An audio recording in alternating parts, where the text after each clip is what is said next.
Ils sont arrivés lundi dans cette nouvelle structure d'accueil. 6 enfants de 2 à 3 ans et demi, séparés de leurs parents sur décision de justice par mesure de protection. Ils habitent désormais dans l'ancien logement de fonction d'un principal d'un collège de Roubaix, encadré par une équipe de 9 adultes, de jour comme de nuit. L'accueil familial n'est pas la réponse systématique la plus adaptée pour tous les enfants. Pour connaître ces besoins des enfants, il faut pouvoir les évaluer. C'est justement l'objet de ce service, de pouvoir prendre le temps aux enfants, alors déjà d'être accueillis dans un lieu qui va être contenant, repérant, qui est assez ritualisé, donc qui permet aussi aux enfants de s'apaiser et de trouver des repères. Mehdi, le maître de maison, assistera les enfants au quotidien. C'est lui notamment qui va préparer les repas.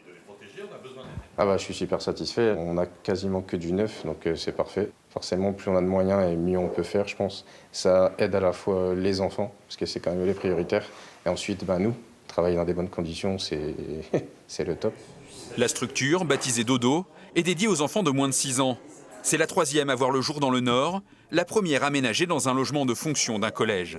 Le département, propriétaire des murs, a privilégié cette solution pour répondre à un besoin urgent, en accord avec l'éducation nationale. Certains de ces logements ne sont pas occupés ou certains de ces logements ne sont pas réservés pour l'éducation nationale. Et donc il y a eu ce travail, cette collaboration pour permettre au département de trouver des espaces qui puissent accueillir ces enfants protégés. 80 logements de fonction seraient encore disponibles dans le département du Nord, où plus de 240 enfants protégés sont en attente d'une structure d'accueil. Christian Poiret, bonsoir. Bonsoir. Merci d'être avec nous. Alors, la création de ces nouvelles places à Roubaix, c'est une très bonne nouvelle. Il y en aura 171 d'ici septembre. Mais selon les professionnels et les magistrats qui œuvrent pour la protection de l'enfance, plusieurs centaines d'enfants sont aujourd'hui en danger parce que maintenus dans leur famille maltraitante ou ballottés de famille en famille. Alors, on fait quoi ? Attendez, vous avez 243 enfants avec une décision de justice qui ne sont pas placés. Les chiffres, je les ai tous les mois, on les connaît, dans des secteurs Tourcoing, Roubaix et de Valenciennois surtout. Mais après, il y en a qui sont mal placés aussi. Alors, il y en a qui sont mal placés. Ballottés On de est foyer d'accord. en Mais vous foyer. savez, quand j'entends des fois des chiffres de 1000 enfants qui ne sont pas bien placés, je ne crois pas. Je veux dire, donc on doit améliorer. Aujourd'hui, j'ai créé 500 places l'année dernière, ce qui n'est pas neutre du tout, sur 2022-2023. Ici, nous travaillons avec des logements de fonction. Attendez, c'est innovant au possible. Personne n'a jamais fait. Des logements que nous avons, 80, qui ne sont pas occupés. Mais il y avait urgence à agir. Donc nous agissons, il n'y a pas de souci. On sera à des, vous avez dit 170 à terme, ok. Nous avons 80 logements sur lesquels nous avons travaillé. Il y a des logements où il y a 6 enfants, des tout petits, qui étaient en danger, que j'ai vus ce matin, qui ont entre 2 ans et 4 ans. Et après, nous aurons des doubles maisons où il y aura 12 enfants de 6 à 12 ans, 13 ans. Donc on avance, je veux dire, on est conscient du problème. C'est la deuxième priorité du département du Nord. Je suis venu vous voir à plusieurs reprises sur le RSA. L'enfance, c'est un de mes sujets. C'est moi qui suis responsable.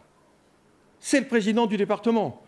Donc, je peux vous dire que la nuit, je peux y penser aussi. C'est vous qui êtes responsable. Et alors, comment ça se passe justement quand on a un enfant dans le Valenciennois qui a 4 ans et qui a connu 12 foyers, 12 familles depuis le mois de septembre ? Je suis d'accord avec vous que ce n'est pas normal. J'ai fait des économies fortes dans le budget du département du Nord pour mettre 50 millions supplémentaires sur l'enfance, dans un budget très contraint.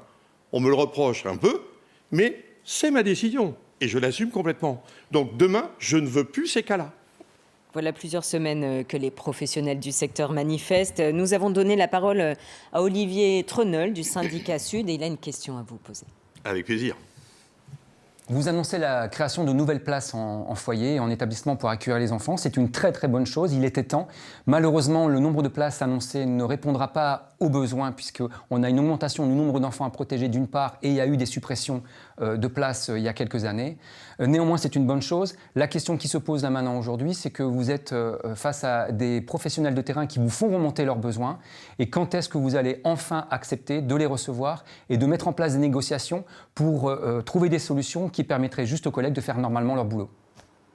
Que répondez-vous ? C'est très simple. Moi, j'ai réuni l'ensemble des cadres de l'enfance, plus de 200 cadres de l'enfance. C'est avec eux que je discute en direct. Je ne vais pas discuter obligatoirement avec le syndicat Sud, qui ne souhaite pas s'exprimer avec moi. Mais discuter peut-être avec les éducateurs, les professionnels je discute directement, de je suis allé vers les 200 cadres, c'est comme ça que je souhaite avancer avec eux. Ils connaissent ma détermination, qu'on nous juge sur nos résultats, mais il ne faut pas oublier qu'entre 2021 et 2023, il y a 1000 enfants supplémentaires qui sont rentrés dans l'aide sociale à l'enfance. Comment assumer 1000 enfants supplémentaires comme ça en 2 ans? Vous l'avez dit, tout ça coûte beaucoup d'argent. Vous espérez un soutien de l'État rapidement? C'est mon souhait. Nous sommes un département hors norme. J'ai proposé à Catherine Vautrin de venir la moitié. Il me faut 10 millions d'euros. 5 millions État, 5 millions département, je dis OK. Eh bien, vous nous direz très vite si vous avez obtenu une réponse. Merci beaucoup, Christian Poiret, d'être venu sur notre plateau ce soir.